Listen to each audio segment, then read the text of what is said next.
Ito na guys, one of the most requested phone dito sa aking channel, si Realme GT Neo 5 SE. One of the only phones which has the Snapdragon 7 Plus Gen 2. And balita natin on several media outlets na sobrang lakas ni 7 series. So on the next batch, ina-nerf na nila para ma-afford ng ibang manufacturers ng smartphones. So yes, this is probably one of the rarest na phones having the 7 Plus Gen 2. And in this video, papakita ko sa inyo everything that you want to know about this phone. Kung sulit ba siya against the Poco F5 right after this quick intro. So hi guys, I'm Pastor ng Gadget Sidekick and welcome back to my channel. So this is the Realme GT Neo 5 SE. And how about a quick unboxing muna nitong phone na ito. So finally, ito na ang Realme GT Neo 5 SE. One of the most requested phone dito sa aking channel. After natin ni-review si GT Neo 5, ang dami nagtatanong about the GT Neo 5 SE. So today we get the chance to unbox this one. Simulan muna natin. Tigas. So meron siyang isang sleeve dito sa loob. And by the way guys, don't forget that this is a China-ROM phone, so walang Google Play. But madali lang na ma-install it. Inside the box, ang ganda ng gandang packaging. We have your SIM ejector tool. We have some warranty guides and of course user manual. And itong maganda, kanang jelly case na gray. And maganda ka na texture dito, may grip. So here's the phone itself. And ang ganda ng gandang color guys. Wow. Woo! Kakaiba lang kanyang camera module dito, no? Medyo binuo nila para hindi hindi siya protruded, yung dalawang camera dito. Flat na flat siya dito. By the way, guys, yan tinan niyo. So meaning hindi to magwo-wobble pagdating sa table. So pag inilawan mo siya ng gusto, makita mo medyo may pagka rainbow color niya. Nag-ship siya, no? Pag iniiba mong position. So quick phone tour muna tayo. Sa ilalim, loudspeaker. Nandiyan ang kanyang Type-C port, microphone in, and of course, kanyang SIM tray. Sundutin lang natin kanyang SIM tray. And this one can support dalawang nano SIM na 5G. On this side, ang kanyang volume rocker. On the other side, kanyang power button. And on top, ang kanyang loudspeaker na isang butas lang, IR blaster, and of course, kanyang noise cancelling mic. And ang kanyang front-facing camera is a punch hole. Other things inside the box, andyan kanyang Type-C cable, and ang kanyang 100 watts na super VOOC charger. And this is one of the few phones which has the Snapdragon 7 Plus Gen 2. And balita natin on several media outlets na sobrang lakas itong processor na ito na balak ni Qualcomm in-nerf siya on the succeeding series dahil maraming smartphone manufacturer cannot afford this chip. So, hihinaan nila on the next series. I guess this is the last na makita natin sa very powerful na Snapdragon 7 Plus Gen 2. So, most likely sa Gen 3, mas mahina na siya. So, and guys, nakita na natin itong phone na ito after the quick unboxing and you can see that yung kanyang color is definitely good. And by the way guys, itong phone na ito is a 12 gigs of RAM and 256 GB of storage. Na color niya is gradient and nabili ko to sa Shandy Masangkay for just 22,000 pesos. I'll be linking everything on the description box below kung saan na siya pwede mabili. Ang thing na nagustuhan ko dito sa kanya is ang kanyang camera module. Flat na flat siya. Hindi nakaumbok ang kanyang camera bump. So, itong buo is a bump. Basically, pag nilagay mo sa table, hindi siya nagwo-wobble kahit anong gawin mo. Okay? So, definitely it's good. And pag inilawan mo siya, makikita nyo na parang may pagka-rainbow color siya, which definitely looks nice, especially without a casing. Now, pinaka-first thing na tatanungin sa akin is this network lock. And I would answer you straightforward, yes, this one is locked sa kanyang region lock. So, what I'm waiting for right now is to receive my unlock code, or you can simply bring this sa any Realme centers here in the Philippines. Iwan niyo ang phone sa kanila and they will unlock it for you in 3 working days. Now, pagdating naman sa design ng phone na ito, I really like yung kanyang design. Ang ganda, ang smooth ito phone na ito, lalo yung kanyang curve dito sa gilid. It gives me the good feel while holding this phone. Unlike other phones na medyo edgy, this one is rounded and gives you the better feel pag grip mo dito sa gilid. Hindi siya makanto, so definitely hindi edgy. Hindi siya yung masakit sa kamay. Now, like I told you, this phone is being powered by the Snapdragon 7 Plus Gen 2. So, swiping left and right, ang smooth niya. And if we take a look sa kanyang benchmark, sa Antutu benchmark, ito ang score na makuha natin, near 1 million points, which, like I said, sobrang lakas niya, kaya na tumapat sa mga, well, Snapdragon 8 Plus Gen 1 or 8 Gen 1. So, if you break it down, this is score na makukuha natin. So probably one of the reason kung bakit kailangan i-nerf ni Qualcomm is sobrang niyang lakas. And probably ang presyo niya is somewhere near sa mga flagship chip ni Qualcomm. So kailangan niyang babaan para ma-afford ng ibang manufacturers other than Xiaomi and Realme. Some other benchmark like si 3D Mark for graphics test, which is quite powerful din. This is the score naman nakuha niya dito sa Geekbench. So nilagay natin siya sa under thermal throttling test. So nakita natin kanyang CPU has throttled to 93% of its max performance. Nakita natin it's all green. So definitely you can be assured that this one has a really good performance. Ginawa ko tong test na to for 5 times straight under 20 minutes per test. And itong result ang nakuha ko every time na ginawa ko itong test na ito. So for sure, ang kanyang thermals is goods na goods. And ang kanyang display, guys, is a 6.74-inch na OLED display. It can display up to 1 billion colors. It has a 144 Hz of screen refresh rate, which is quite rare sa mga phones at this price point. Normally, makita mo either 90 or 120, but ito, they give it to you at 144.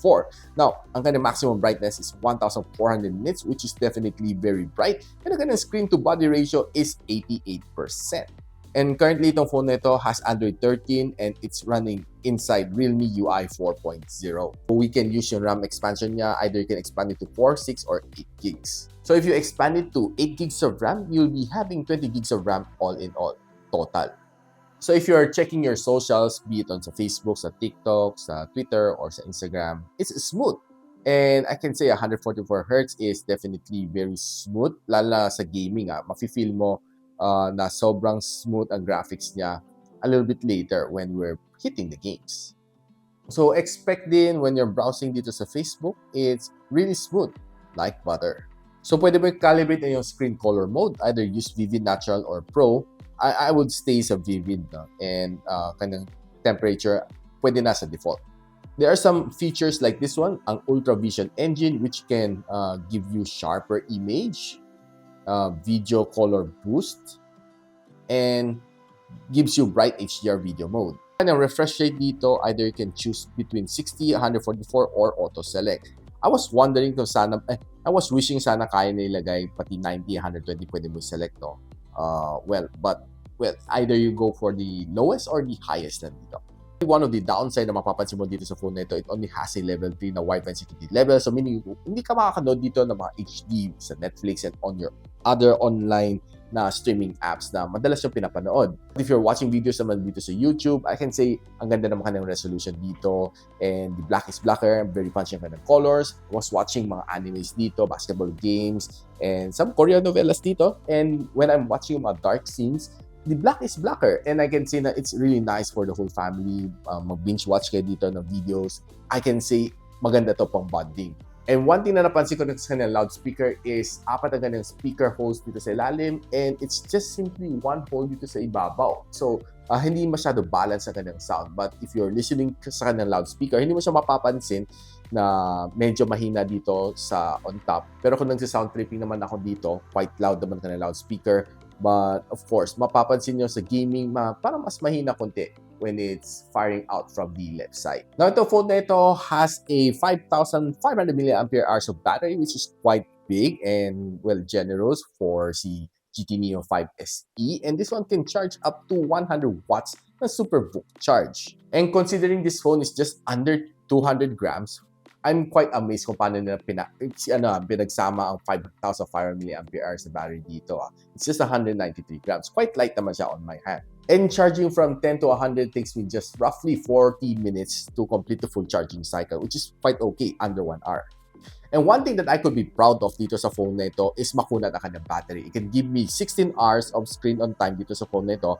Sinet ko to under 50% brightness and 60 Hz of screen refresh rate. Now, if you are using 144 doing this test, I can say siguro maybe mababawasan ito ng mga roughly 2 hours down the road. So, it's still a 13 hour or 14 hours pala na screen on time. How about naman sa daily usage? Well, it can last me the whole day without any problem. So, I've been using this for roughly 1 week na rin dito sa aking studio. And what I can say is, ang okay siyang gamitin and it can last me for the whole day without needing to hit the charger as long as you're using it normally, like social media, taking some photos, doing some light video games, and watching some videos on YouTube. So, finild ko tong phone na ito on 3 games playing Call of Duty Mobile, Genshin Impact, and Tower Fantasy. Now, si Call of Duty Mobile, I can say, kaya-kaya naman niya, all high settings, walang problema. I could hardly feel any frame drops naman dito sa game na ito, and the touch response is quite responsive, and the screen is really nice. And what I like naman dito sa phone na ito is hindi ganun kalakihan ng ganung punch hole, so hindi masyado sagabal siya sa screen. Now, playing on Tower Fantasy naman on all high settings, this game is smooth and very minimal din ang kind of frame drops. Even though na sinagad ko naman kind of graphical settings, it was able to give me that good experience.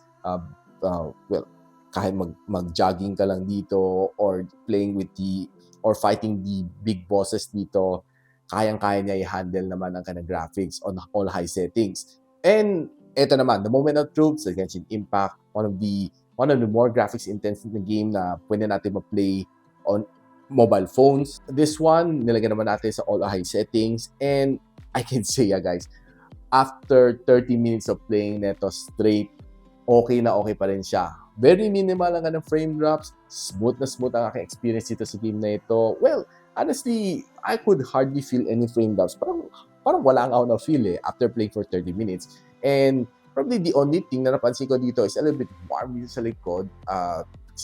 Sa Call of Duty Mobile, medyo hindi ganun kainit pa. Achieving at around mga 38 degrees Celsius dito.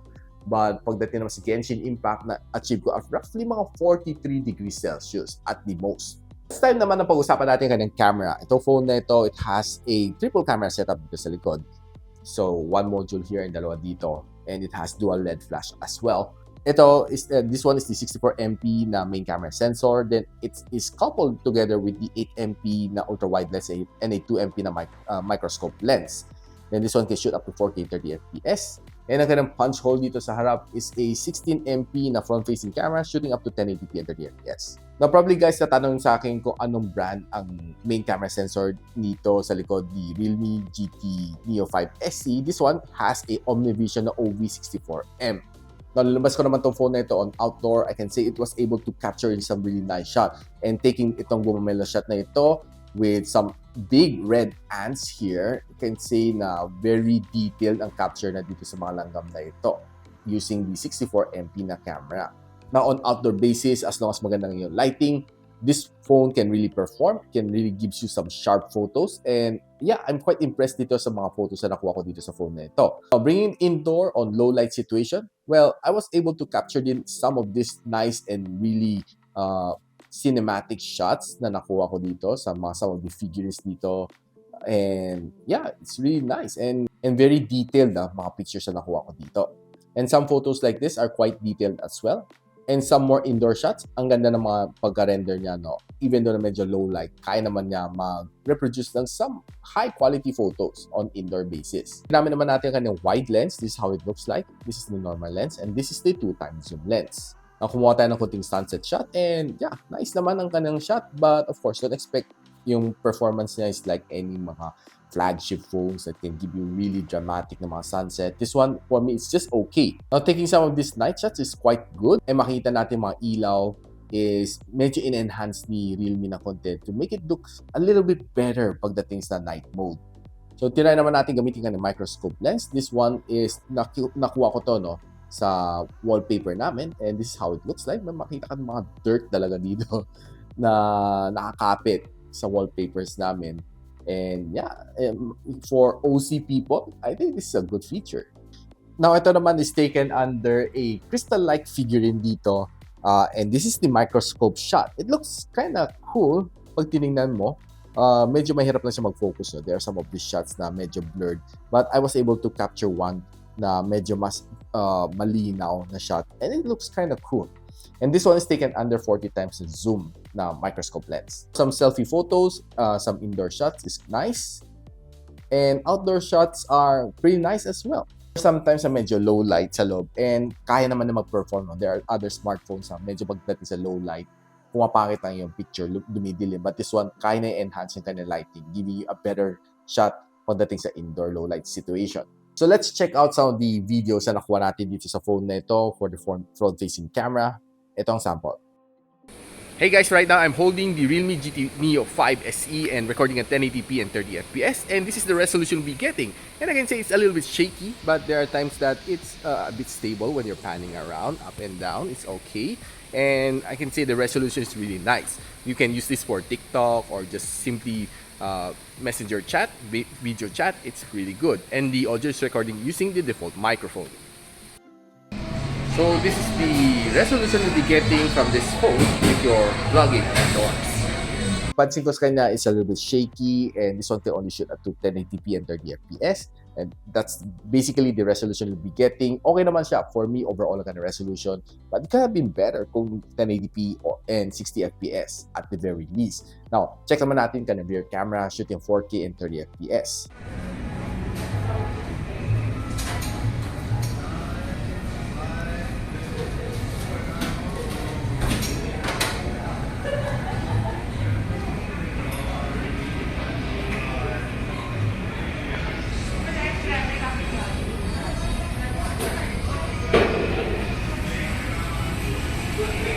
Now, yung kanya rear camera is more of a performer. I can see na very sharp mga videos na nakuha nito, and hindi siya masyadong matagtag even using just my bare hand.